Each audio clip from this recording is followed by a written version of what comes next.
Pemirsa, Presiden Prabowo Subianto memanggil Menteri Pertahanan, Panglima TNI, dan Menteri Kebudayaan Fadlizon ke kediaman pribadinya di Kertanegara 4, Jakarta Selatan.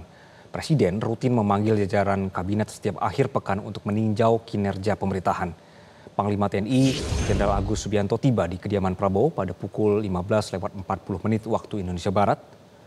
Kemudian terlihat disusul Menteri Pertahanan, Syafri Samsudin. Menteri Kebudayaan Fadlizon juga terlihat hadir yang sekaligus menjabat Ketua Dewan Gelar, Tanda Jasa dan Tanda Kehormatan Republik Indonesia. Agenda rapat belum diketahui, namun Presiden sering mengundang para menteri setiap akhir pekan untuk mendapatkan laporan kinerja pemerintahan. Presiden ingin memastikan program-program pemerintah berjalan dengan baik.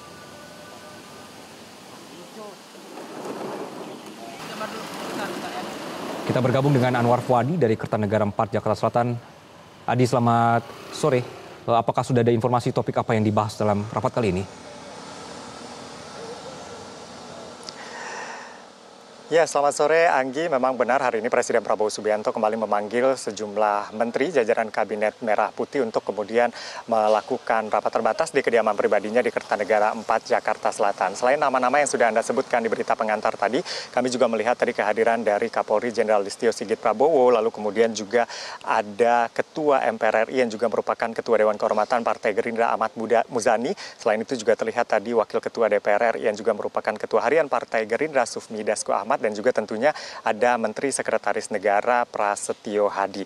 Nah, terkait dengan apa kemudian spesifik atau topik yang dibahas begitu dalam rapat yang digelar di kediaman pribadi Presiden Prabowo Subianto, ini kami belum mendapatkan informasi pasti terkait dengan hal ini karena memang belum ada keterangan yang disampaikan oleh pihak istana terkait dengan agenda rapat yang digelar pada hari ini. Namun ini yang pasti menjadi agenda rutin yang digelar oleh Presiden Prabowo Subianto setidaknya dalam 2 bulan terakhir, rutin begitu ya awak media meliput rapat yang digelar oleh Presiden Prabowo Subianto bersama sejumlah menteri pada hari Minggu di kediaman pribadinya, baik itu sebenarnya tidak hanya di Kertanegara tapi juga di Hambalang untuk memastikan program-program prioritas Presiden ini berjalan dengan baik. Tapi kalau kita lihat komposisi dari menteri dan juga kepala lembaga yang hadir begitu ya, terkait misalnya ada Menteri Pertahanan Syafri Samsudin, lalu kemudian juga ada Panglima TNI dan juga Kapolri. Ini tentu berkaitan dengan masalah pertahanan, lalu kemudian juga keamanan dan juga termasuk dinamika yang terjadi kemarin ada ledakan di SMA Negeri 72 Jakarta. Tentu ini bisa saja menjadi hal yang dilaporkan oleh Kapolri kepada Presiden. Selain itu mereka juga masuk dalam jajaran Satgas Penertiban Kawasan Hutan atau Satgas PKH, yang mana Satgas ini bertujuan untuk menertibkan kawasan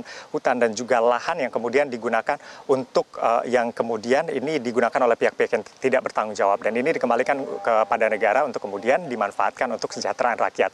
Dan yang menarik adalah kehadiran dari Fadlizon. Selain Menteri Kebudayaan, Fadlizon ini adalah Ketua Dewan Gelar, Tanda Jasa dan juga Tanda Kehormatan yang belakangan ini tentunya menyusun nama-nama yang kemudian akan diusulkan kepada Presiden Prabowo Subianto untuk mendapatkan anugerah atau mendapatkan label sebagai pahlawan nasional. Sebelumnya Fadlizon juga sudah melapor ke istana, ada 40 nama begitu ya, yang berasal dari usulan dari bawah, lalu kemudian ada 9 nama carry over. Dari 49 nama tersebut 24 masuk dalam prioritas yang akan diusulkan dan diajukan kepada Presiden, dan nanti Presiden yang akan memutuskan siapa yang kemudian mendapatkan gelar pahlawan nasional. Dan yang menarik di sana yang juga menjadi perbincangan hangat saat ini adalah masuknya nama Presiden kedua, yaitu Soeharto. Ini mendapat penolakan dari sejumlah pihak khususnya masyarakat sipil karena memang track record dari Presiden kedua Republik Indonesia Soeharto yang dianggap tidak layak mendapatkan gelar pahlawan nasional. Tetapi kemudian dari pemerintah khususnya dari Fadlizon sendiri mengatakan ini merupakan usulan dari bawah begitu ya, yang kemudian sudah melewati proses-proses yang memang harus dilewati untuk kemudian diusulkan, dan dianggap Presiden Soeharto ini layak mendapatkan gelar